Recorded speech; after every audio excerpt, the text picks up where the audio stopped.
so much for taking the time. In Switzerland, we have one of the best healthcare systems in the world, but it's also one of the most expensive ones. On top of that, patients are complaining about the lack of supply when it comes to medicines. What can Switzerland do to improve? So the concerns in Switzerland are international concerns. These are concerns that come up in most countries. Switzerland is in a strong position with everyone in the system and local relationship-based care. There could be much more focus on improving the outcomes that patients achieve. But if Switzerland wants to do better than the current international trends, it'll need new thinking and new actions.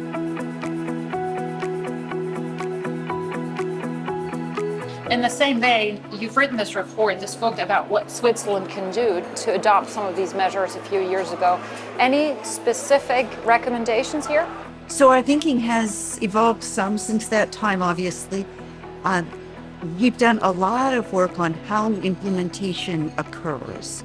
And so I think there's more insight on how you get the outcome measurement going and what is the evolution that needs to occur. People often sort of talk about high-value healthcare as if it were a switch you could throw, but it's not. It's an evolution, and you need to draw people into the process of measuring outcomes and driving learning and improvement.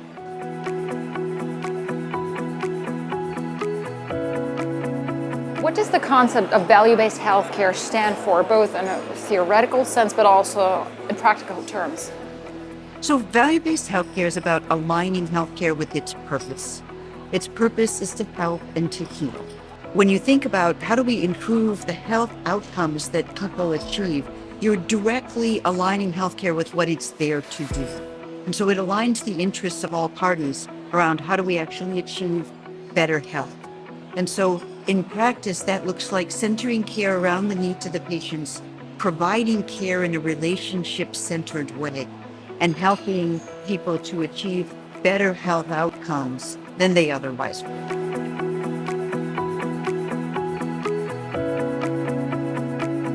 If there's one piece of advice that you would give Swiss politicians, Swiss pharma industry, the Swiss system overall, what would it be? Require clinicians to participate in outcome measurement. It doesn't have to all be comparable as you start. As I said, it's an evolution. But if you can get people actually measuring meaningful outcomes, it's a very addicting process. It's very engaging for professionals to realize how and when they're helping people move.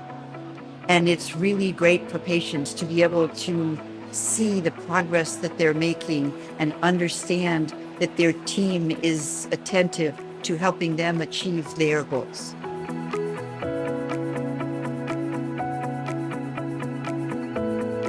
But then these measurements, these outcomes need to be compiled. That means digitalization and having the data, that's absolutely key as well. Very often these efforts start really simply. And yes, they need to be scaled, but they often start really simply. When we first started, there were lots of people many using pencil and paper or Excel spreadsheets to collect a few simple outcomes. And then they start learning how to drive improvement in those outcomes.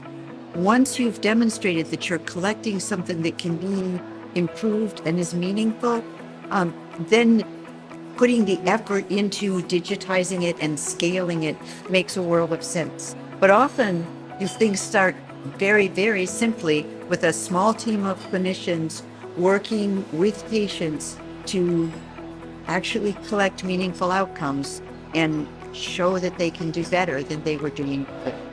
Elizabeth, thank you so much for your talk. Thank you.